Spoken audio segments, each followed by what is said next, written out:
राधे राधे। आपका एक बार फिर से स्वागत है आपके अपने चैनल पूजा त्यागी कल्चर पर।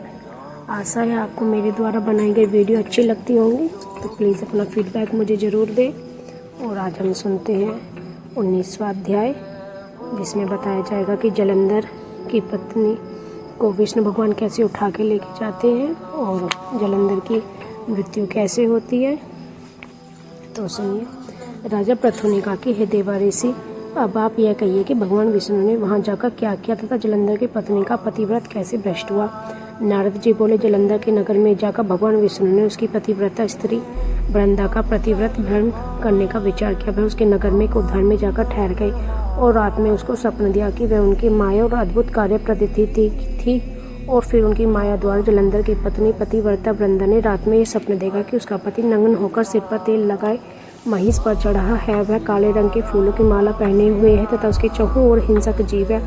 वह सिर मुंडाए हुए है, अंधकार में है, दक्षिण दिशा की ओर जा रहा है और अपने नगर में समुद्र डूबा हुआ देखकर वह इस प्रकार के बहुत से भयानक सपने देखे। फिर तत्काल वह जाग पड़ी और सपनों के संबंध में विचार करने लगी। इतने में उसने सूर्य को उदय होते देखा। उसमें एक छिद्र दिखाई दिया। वह कांतिहीन था। उसने अनिष्ट जाना। वह भयभीत होकर रोने लगी। वह छज्जे पड़ गई, अटारी पर चढ़ी, भूमि पर उतरी, मगर उसको कहीं भी शांति प्राप्त न हुई। फिर वह अपनी 2 सखियों के साथ लेकर उपवन में गई, परंतु वहां भी उसको कल न पड़ी।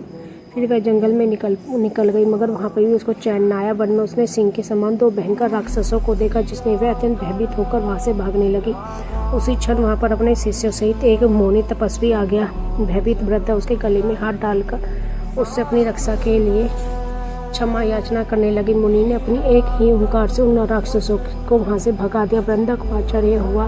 वह भय से मुक्त होकर मुनिनाथ को हाथ जोड़कर प्रणाम करने लगी और कृतज्ञता का ज्ञापन किया। फिर उसने मुनि से अपने युगरत पति के संबंध में उसकी कुशल क्षेम का प्रश्न किया।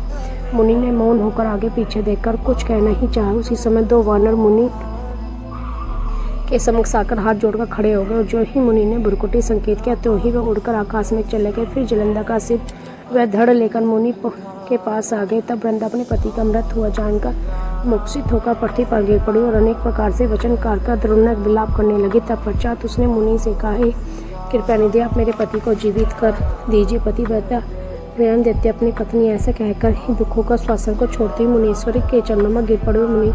मुनीश्वर से कहा, हे शिव जी, वह शिव जी द्वारा युद्ध में मारा गया है, अतः जीवित नहीं हो सकता, क्योंकि जिसे भगवान शंकर मार देते वह कदापि जीवित नहीं हो सकते, परंतु शरणागत की रक्षा सनातन धर्म में, अतः मैं कृपा करके इसे जिला देता हूँ। नारद जी ने कहा, वह मुनि साक्षात विष्णु ही थे, जिन्होंने यह सब माया फैला रखी थी। वह वृंदा के पति को जीवित करके अंतर्ध्यान हो गए। जालंधर ने उठकर वृंदा का आलिंगन किया और उसका मुख चूमा। वृंदा भी पति को जीवित यह देखकर अत्यंत हर्षित हुई और वह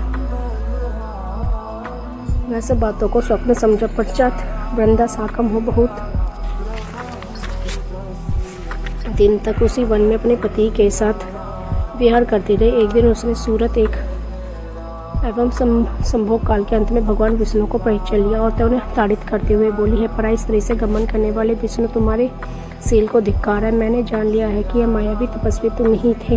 हे राजन, ऐसा कहकर परम युद्ध की पतिव्रता वृंदा ने अपने तेज को प्रकट करते हुए वे श्राप दिया, जो तुमने मेरी माया से 2 राक्षस मुझे दिखाए थे, वही दोनों राक्षस किसी समय तुम्हारी भी स्त्री का हरण करेंगे और उसके विहर में दुखी होकर तुम वानरों की सहायता से वन में भ्रमण करोगे। यह सर्वेश्वर जो इस समय तुम्हारे शिष्य बना हुआ है, वह तुम्हारा सारथी रहेगा। ऐसा कहकर पतिव्रता वृंदा भगवान विष्णु के लाख मना करने पर भी अग्नि में प्रवेश कर गई। ब्रह्मा आदि देवता आकाश में उसका प्रवेश देखते रहे। वृंदा के शरीर का तेज श्री पार्वती जी के शरीर में चला गया और आकाश में जय जय शब्द होने लगा। पतिव्रता धर्म के वृंदा से प्रभाव से वृंदा ने मुक्ति प्राप्त की।